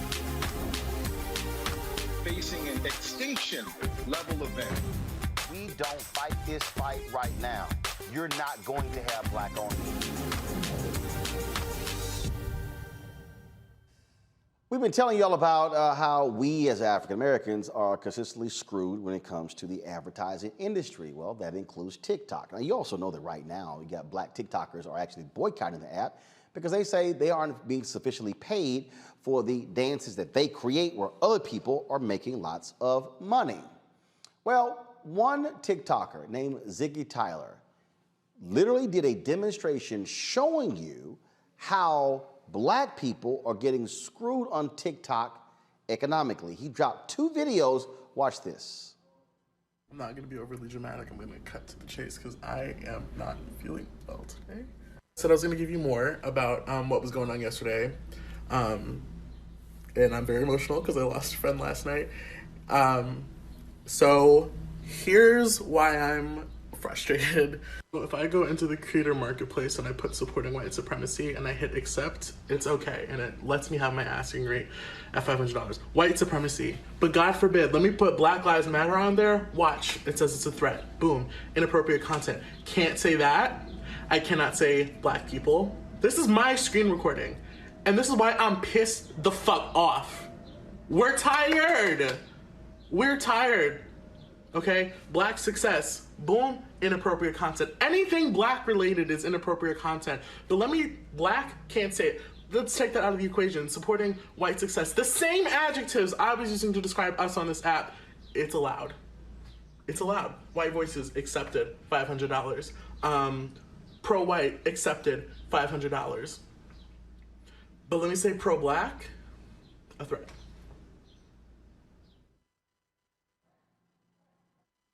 And y'all thought I was gonna stop? Here's the next part. Yeah, I'm fed up. I'm tired. I am a Neil. You can see it. Boom, accepted. Fine, no issue. Let me delete it. I can say I'm not even gonna say the word out loud because it irks me. Anti, boom, right here. You see it, accepted. God forbid I type this in. Let me get rid of that. Let me say, word of the day, I'm a black man. What you think it's gonna say? Threat. I'm done. We tried to get Ziggy Tyler on the show, was unable to do so. But that shows you right there, Bernardo, what's going on here. You're a lawyer. I think TikTok might need to be sued. I mean, he literally shows you in real time how the app works. If you put this in, what immediately comes up. That's crazy. So TikTok, what you got to say? What's the response? Are you getting that ready for us? Maybe tomorrow? Because obviously this is going viral, and especially now that it's on your show, Roland. Thank you for bringing that up to us and bringing that out to our community for us to know, because I have been getting texts about it as well as notifications about it, but I didn't exactly see the video till now. So good for Ziggy. good for Ziggy for putting himself out there and actually showing out TikTok for what it is. However, Roland, I'm going to tell you this. It's going to be kind of hard to sue TikTok. Why? Because TikTok is a private organization. It's not a, I'm sorry, it's not a public organization. So unfortunately, it's much easier when you're dealing with a public organization that is getting some kind of funding or operating in some kind of way from the federal government or the state government, because the United States Constitution applies, right? So when you're talking about a private organization, though, that's receiving their own funding or bringing up their own funding, it is very difficult to sue a private organization for having parameters such as this. But here's the deal, though. But here's the deal. We've seen racial discrimination lawsuits against other, even publicly traded companies or even private companies. So what he's demonstrating is that even just the use of the word black and showing that if you put white supremacy in, you can get paid, but Black Lives Matter, objectionable content. What I'm curious to do, and now I'm thinking now a lot, is that what if you can do a lawsuit in terms of TikTok supporting language that can lead to a riot, lead to an uprising? Because when you're talking about using the word of white supremacy, when you're talking about speaking about anti-Semitism, can we consider that and argue that TikTok is technically supporting some kind of riot? So does the First Amendment apply to it? Can we tie that, for example, similar to the riot and the overtake and the siege that took place at Washington, D.C. earlier this year? So now I'm like, wait, maybe we have something. We're going to have to be creative about it. Do you think it's going to move in any way quickly? No. What makes companies change quickly is the rise in social media, how we start boycotting it. You know, unfortunately, the best penalty in a lot of these cases is not even taking it to court, but rather blasting these companies on social media and getting a rise out of the entire community and have them face the backlash. Kelly. So just to piggyback off her point as to whether there can be a lawsuit, I mean, and you know this being a lawyer, and I'm technically a lawyer, but I don't practice. Anything can be a lawsuit, right? But the fact of the matter is the threshold for hate speech or to prove that something was incited by way of speech, you know, that threshold is pretty high. It's damn near strict scrutiny. So I don't know how viable that case would be if brought to court just by way of, you know, proof that TikTok is allowing the word white instead of black. It would have to be very blatant that they helped incite the riot, right? But to your point about TikTok being racist, well, frankly, all of these social media apps and platforms have some level of racism to it. Like on Facebook, I know that they are going back years to find content from creators that are, you know, on the rise who are either Black or brown or other people of color, going back years into their profiles just to pull out a word that has absolutely no context to it, but because all of a sudden that word is flagged, now they are not just flagged, but some of the people that I've seen go through this, they go to Facebook jail for 30 days or for 3 months because of something that happened or was commented on 3 years ago. But you see my white counterparts can say whatever they want and the algorithm, you know, passes them by, similar to what you just saw on the TikTok. I've personally gone through things on Instagram when I was trying to post things last year regarding the election and, you know, bringing awareness to it. Instagram wasn't having it, but I was seeing a lot of conservative stuff getting you know, slip through the cracks. So it's not just a TikTok issue. It is a social media platform issue. But TikTokers are very vocal, a lot more vocal about it. I don't know if anybody heard about the black content creator faux boycott a couple weeks ago with Meg Thee Stallion song, and how they just refused to create any content to that song because white people were stealing it. It's because the algorithms are pushing white people to the front on content that Black people created. So you'll see the white people's content first, even though the Black creator made it first, and they go viral and they get the money from advertisers and the like, and Black people, their IP is just gone. So it's a larger issue than TikTok, for sure. Faraji. Real quick, Mutule Nkande, she's the CEO of AI for the People. You can find her on Twitter. But essentially a nonprofit communications agency that's fighting for racial justice in tech. And one of the things that she said about TikTok is that they had issues last year with Black content creators and how Black content creators were expressing themselves. We got to know and recognize, just like Kelly said, that there are power in numbers. There are thousands of Black content creators on TikTok. You don't need to have thousands of people to make a change. You could just get a couple of voices. The issue becomes whether we want to move away from that platform to create new platforms. Now, I know that there's some folks that out there that says, look, yeah, let's do that. But the issue is the general public. How much are we willing to get off of the mainstream and to create some alternative spaces that Black folks will be seen as equitable and that we can get our voices out there? Same way we here on RMU, you know what I mean? Instead of you just saying, oh, I just listen to CNN and everything, subscribe and make sure that you put your investment into spaces like Roland Martin. There has to be that same level of conversation. And I think that we need to bring those folks from AI for the People and other folks who are already involved in tech equity, that we bring them to the table and have those conversations. Say, y'all tell us, what do we need to do? Because at this point, folks are just looking at TikTok for the latest dance trend and changing clothes craze. At this point, we need to make some changes. Well, and that's why one of the things that I have been saying to people is to download this app right here, Fanbase. We had Isaac Hayes III on the show. This is a Black-owned, Black-created social media app that actually allows for you to get paid, meaning the people who watch your videos, they can pay you directly. And so, folks, if you go to Fanbase, I'm actually on Fanbase. Support Fanbase as well. And so, you know, we should blow this up. We make, let me be real clear, we make, go ahead and leave it up. We make a lot of other people rich.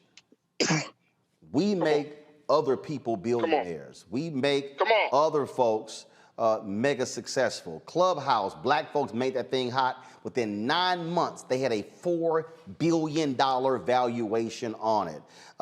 There's no reason Fanbase right now doesn't have 1 million, 2 million, 5 million users. That's what should be happening. And so every one of us should be doing that. And so I even posted, I said, hey, if you're a Black TikToker, you know what? Don't put your damn videos on TikTok. Put your videos on Fanbase and tell all of your followers to come to Fanbase as well.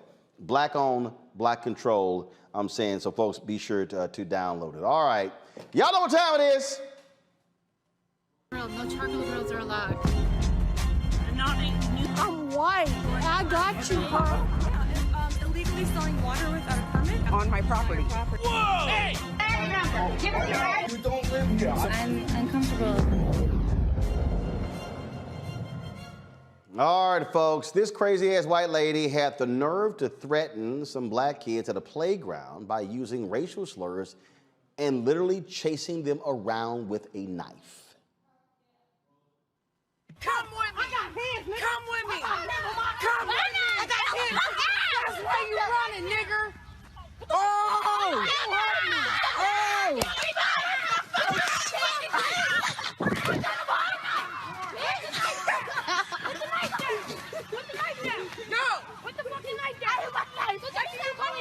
Y'all wanna fucking fuck with my kids? Did you calling niggas fucking niggers? But you got a whole fucking weapon. You sound fucking dumb as fuck. You don't want You little! Guys, stay away from now! What's up? What's up? Get your bitch ass in the car. She called me an N-word though. Because you're being one. A nigger is an ignorant person. Doesn't mean you're black. But you can't say it. You can't say it. I can say whatever I want. It's freedom of speech. Has she saying the N-word? Stop. She called me a nigger.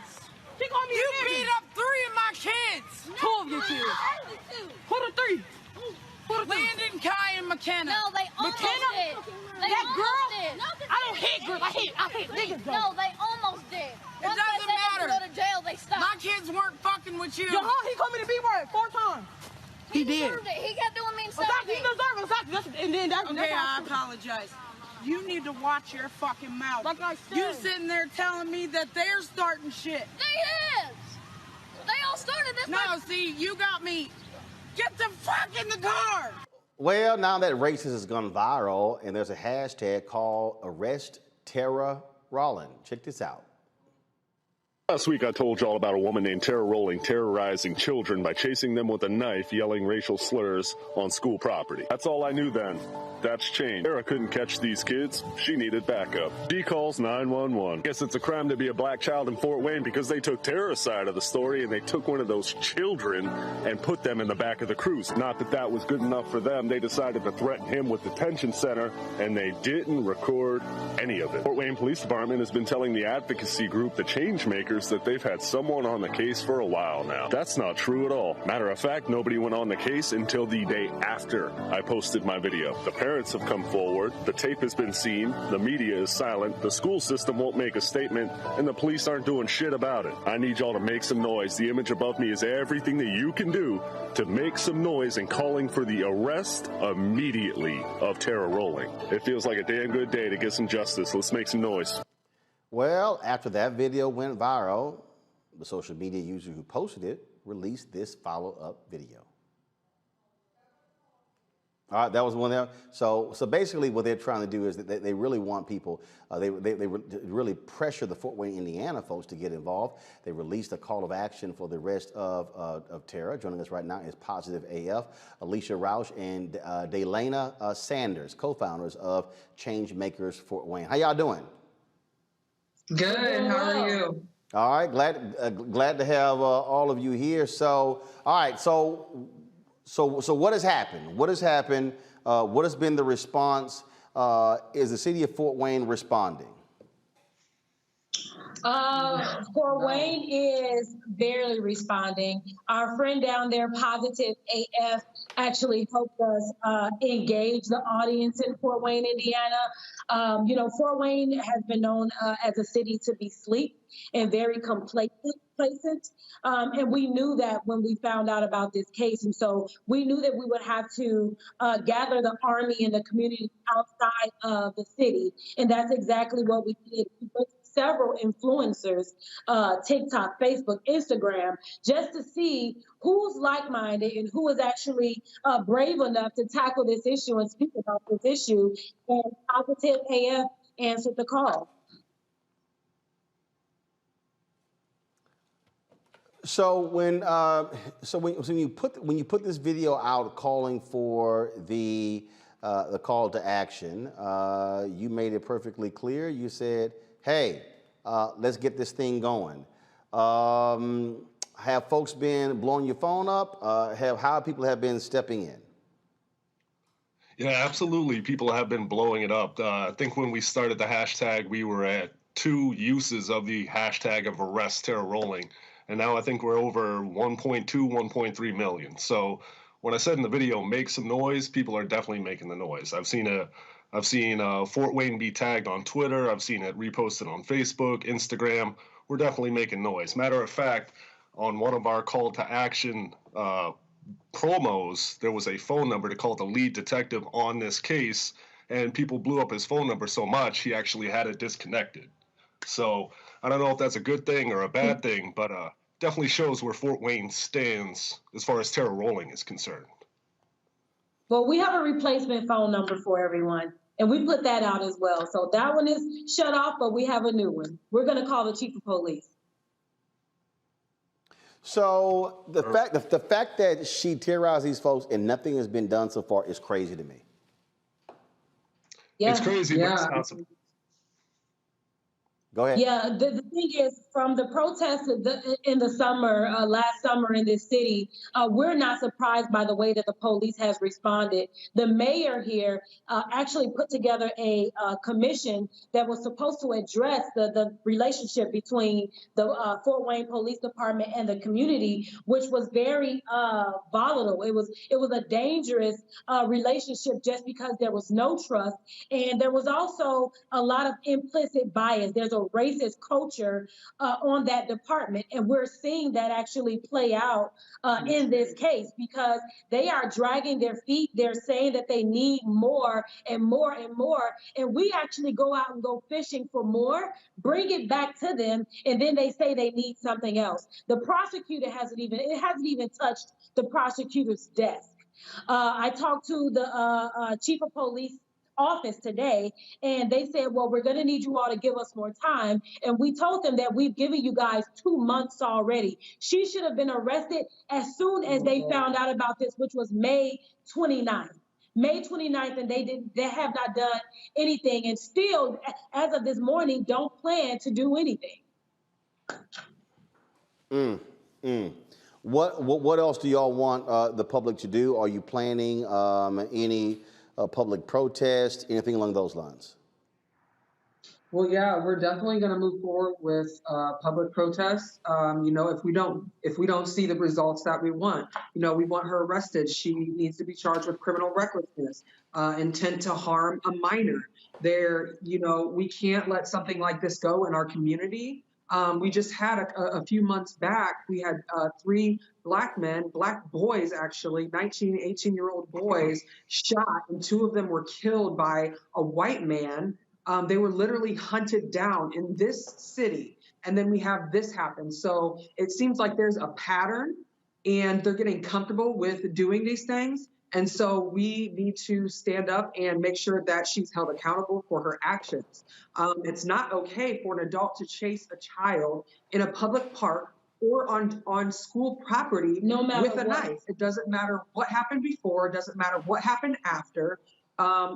It's illegal. It's a felony. If it had been Daylon Saunders or Alicia Rauch that had that knife in their hands, chasing little white kids, we would have been arrested. Matter of fact, if we were chasing little black kids, we would have been arrested as well. And so the system is actually protecting Tara Rowling, and she knew that she was going to be protected, which is why she was so comfortable doing that to black kids while calling them the N-word. So moving forward, they have a limited amount of time to address this situation. We're not going to give them that date, Roland. We're not going to give them that date, but they have a limited amount of time, which we told them today. But we want to rally the troops. Everybody in Fort Wayne, Indiana, everyone in the surrounding cities in Fort Wayne, Indiana, we want you all to be ready. Just like that video that you guys saw going around. I don't remember what city that was, Roland, but you just talked about it, where the city came out and went to that man's address.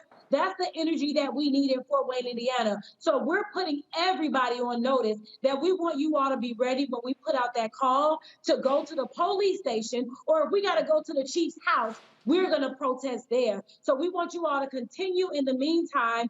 Look at the graphic. We want you guys to call the chief of police office. It's there. We want you guys to email and call the prosecutor's office. Keep on with the action items. They have a very limited time, guys. And then we're going to have to turn up. We will. Positive AF, your final comment. Yeah, I just want to say actually 2 things. One thing about the segment you had before about Ziggy. That's nothing new. As far as black creators on TikTok, they are definitely suppressed. And as far as Ziggy personally, I don't know him, but I couldn't even follow him. Once he posted his videos, you couldn't duet, you couldn't stitch, you couldn't comment half the time, and you couldn't follow him as well. And as far as Tara Rowling is concerned, TikTok currently has me on a ban because I posted a video about a sexual offender that was on their app that's been banned several times. As soon as that ban comes up, if nothing's been done with Tara Rowling, we're going in again. We're just going to keep making noise until Fort Wayne does anything. Because as far as I can see it, they're not doing anything at all to solve this problem. Well, what you could also do is you can also just send us a video because we're on TikTok, Roland Martin Unfiltered. So hell, we can post it. Absolutely. Yeah. I'll get something and I'll send it right. That's how we do it.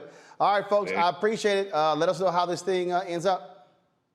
Thank you. All right, Thank you. so All much. right, great work. Thanks a lot. All right, folks, going to a break and we come back.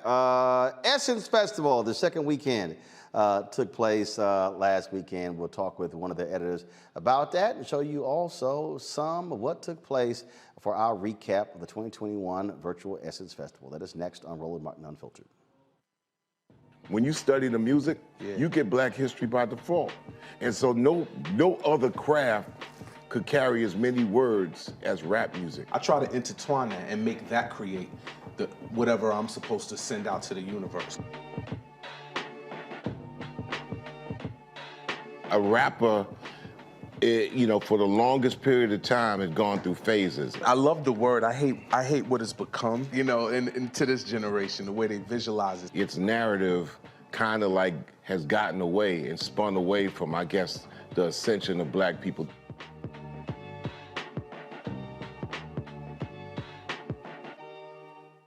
Black women have always been essential.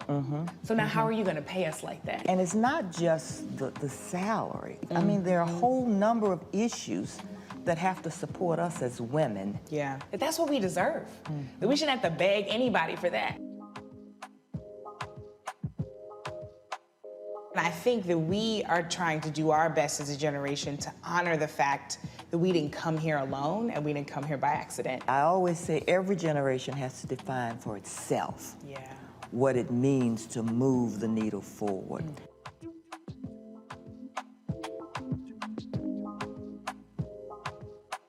I'm Chrisette Michelle. Hi, I'm Chaley Rose, and you're watching Roland Martin Unfiltered.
All right, fam. If y'all want to watch the 2021 Essence Virtual Live Loud experience, go to essencestudios.com or essence.com. Folks, there were a lot of star-studded performances and guest appearances, including India, Arie, Ray, LisaRaye, Fat Joe, Busta Rhymes, Wale, and many more. Here is a recap of this weekend.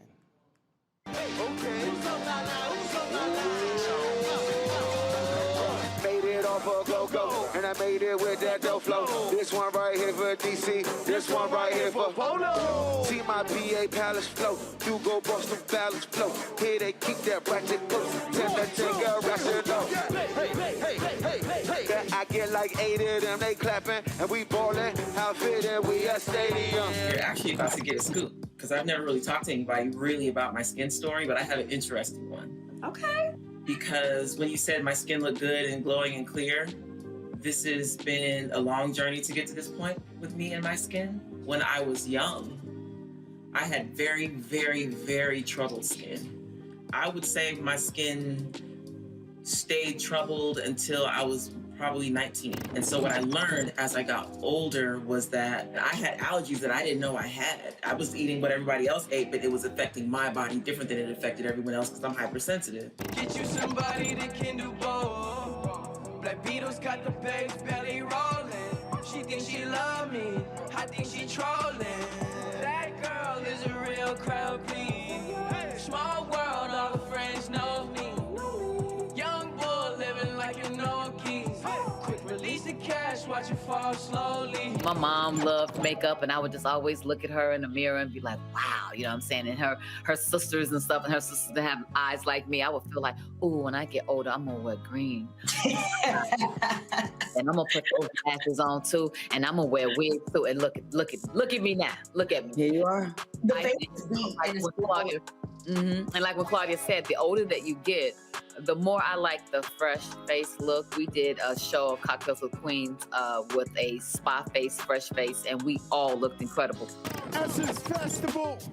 I've been waiting my whole life for this. I go by the name of Fat Joe. Let's get it.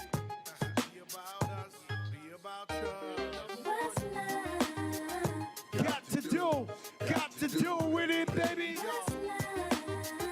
Hits, come on. Got to do with it, baby.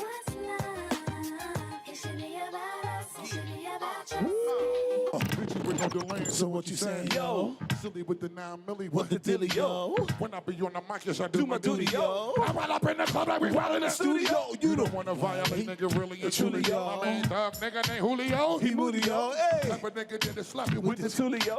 Bitch, skip it down, act fruity, yo. X-Stack. Looking short and she a little cutie, yo. The way she shake it, make me wanna get off in the booty, yo. Top bitches, banging misses and videos. Hey, while I whip my freak like we up in the freak shows. Hit you with the shit, make you feel it all in your toes. Hey, hot shit, got on my people and wet clothes. Now style my metaphors right now for my labor flows. And if you don't know, you fucking with me, bro. I want to thank everybody out there for representing, showing love. It's all love, and it's always going to be love. All the fans out there, we love y'all. We appreciate y'all. Y'all make some noise for Wale, Fat Joe, Ray Sherman, Busta Rhymes. Come on, legendary.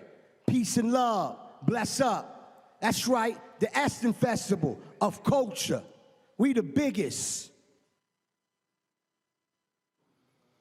All right, joining us right now is Essence Entertainment editor Brandy Victorian. Brandy, how you doing? All right, I said again, I want to make sure all can hear you. Oh, can you hear me? There we go. All right then. So certainly being virtual is a lot different from all of the in-person energy and excitement of New Orleans. Annually, 400,000+ people travel to the city. Any preliminary numbers in terms of how y'all did in terms of viewership over the 2 weekends? No, we're still counting our numbers because the streams are still coming in. The great thing about having a hybrid virtual festival is that people are still streaming now. So this happened over 2 weekends, the 25th through the 27th and the 2nd through the 4th this past weekend. But people are still streaming on Essence.com and EssenceStudios.com, so we don't have final numbers just yet. So there were a lot of obviously moving parts here to put all of this together. And so how many different venues were things shot in different cities? 3 different venues in New Orleans alone, or 4 actually. In New Orleans alone, we were at Crescent Park and Wellesley Barrows Stadium doing our concerts, having our panel conversations. And that was a really amazing experience because residents of New Orleans could be live for those live to tape activations there. So that was a really special way to just thank them for letting us come to their city every year, take over year after year there. And then we also taped Jasmine Sullivan, our headliner. We had her in Philly, DJ Khaled in LA. And so we had, things going on in every single city, which is what you can do when it's virtual for this amazing experience that we had online.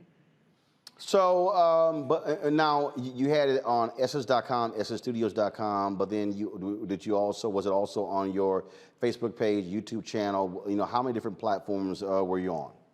Yes, Essence.com, EssenceStudios.com, Facebook as well, Instagram. We had our Instagram live with Versus that happened this past Thursday, Bobby Brown and Keith Sweat, which is an amazing experience that we have. And then Twitter. So we had watch parties this past weekend when you could see DJ Khaled and all his friends there. So all our social networks and our sites.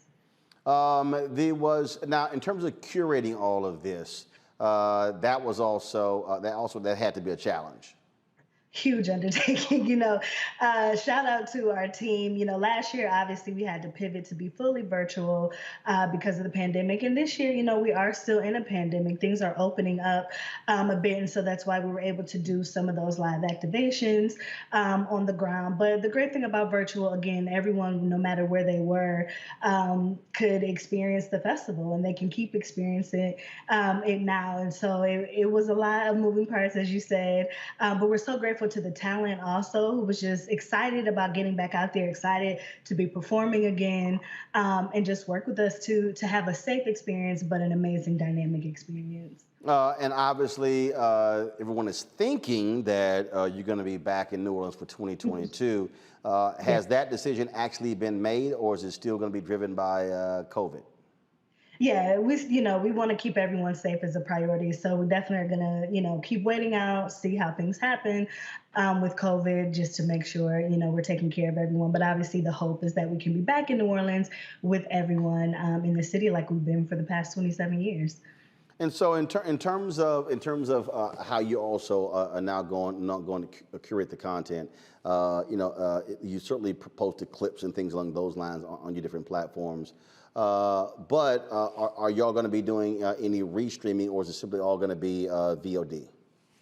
Yes, we have VOD, and then the streams are now on, again, essencefestival.com. You can watch. We have Beauty Carnival, we have Wellness House, we have the Gospel Celebration, we have the Wealth and Power stage. And so whatever you're interested in, we've had Michelle Williams, the Afro Minimalist, all the Adrienne Bailon, all these great speakers come out. And so if you go to essencefestival.com, you can click on those different conversations, stream it now, and tap into whatever interests you, as well as the concerts. And you could see those full performances there as well.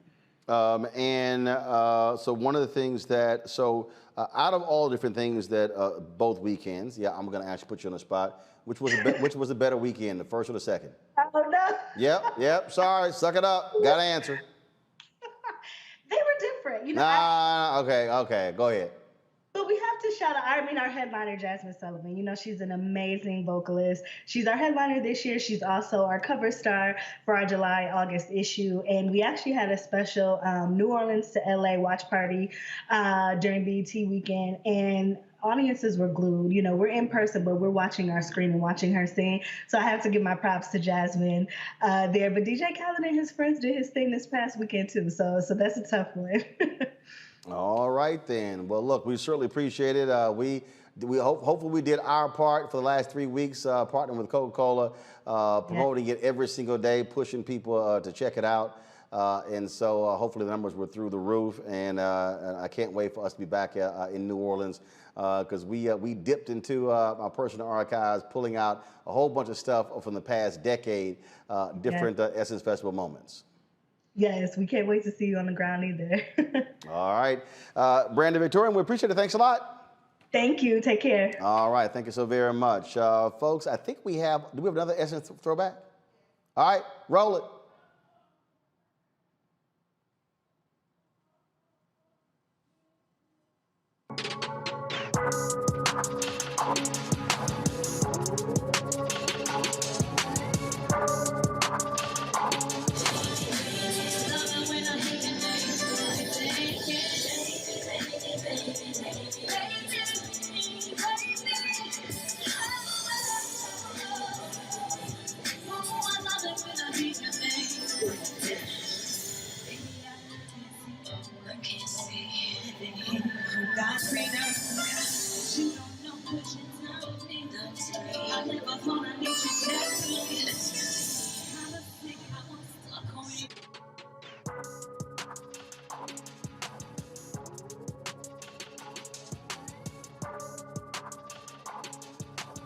All right, folks, and so we got so much stuff. We're going to actually be sharing more of our content over the next couple of days. So we'll do it through Friday. Folks, some sad news.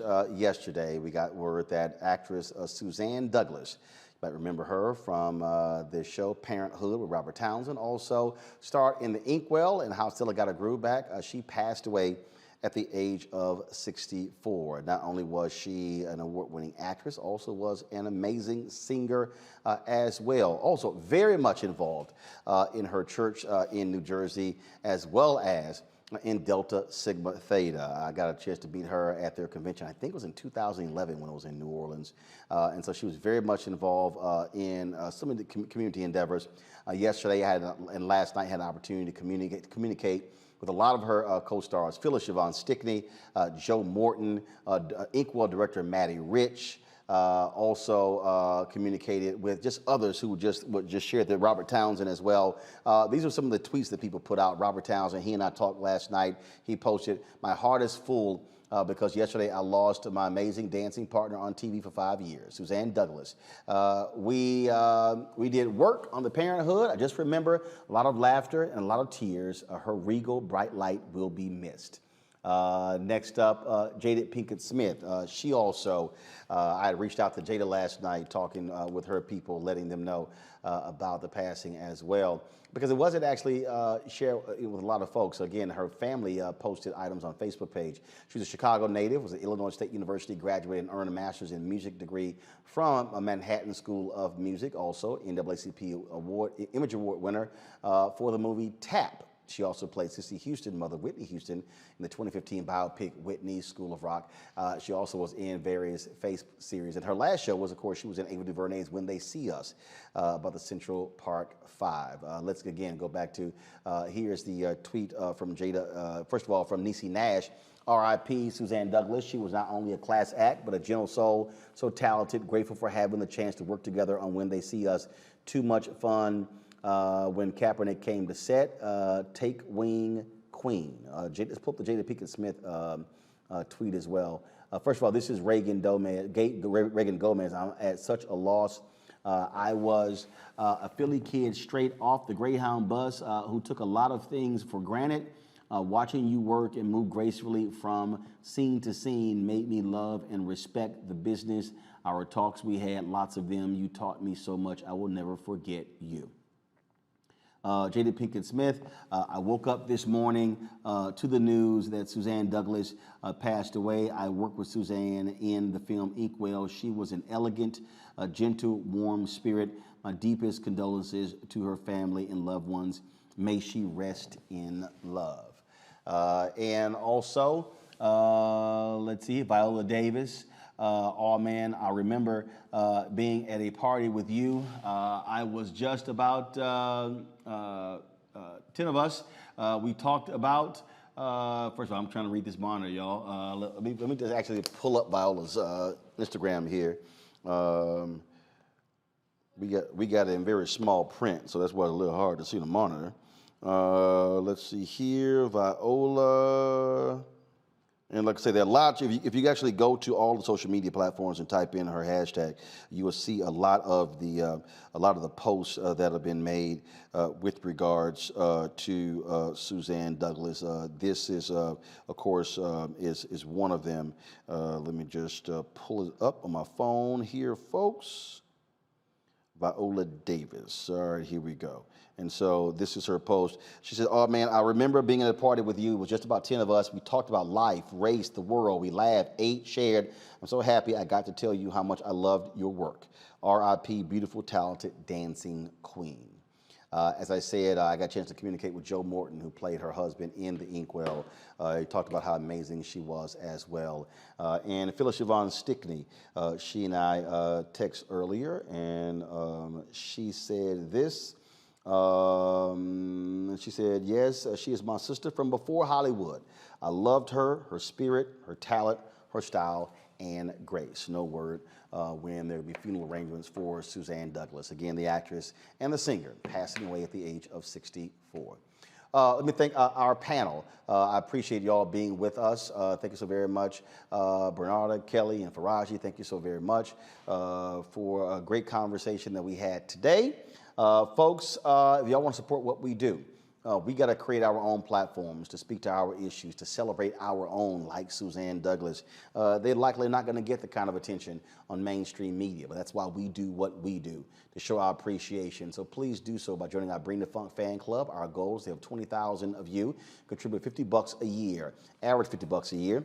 $4.19 a month, 13 cents a day. You can do so by going to Cash App, $RM Unfiltered, PayPal.me/R Martin Unfiltered, Venmo.com/RM Unfiltered. Zelle is Roland@RolandSMartin.com or Roland@RolandMartinUnfiltered.com. And so there are folks who have given less, the people who have given more. We appreciate every single dollar because it goes a long way to contributing what we do. Tomorrow on the show, we'll be talking about, first of all, before tomorrow's show, tomorrow morning, there's an unveiling of a Crown Act mural here in Washington, D.C. We're going to be live streaming that at 10 a.m. Eastern tomorrow morning. So be sure to check that out. We'll have coverage of that on the show as well. So looking forward to that. So I'll see y'all tomorrow right here on Roland Martin Unfiltered. Holla!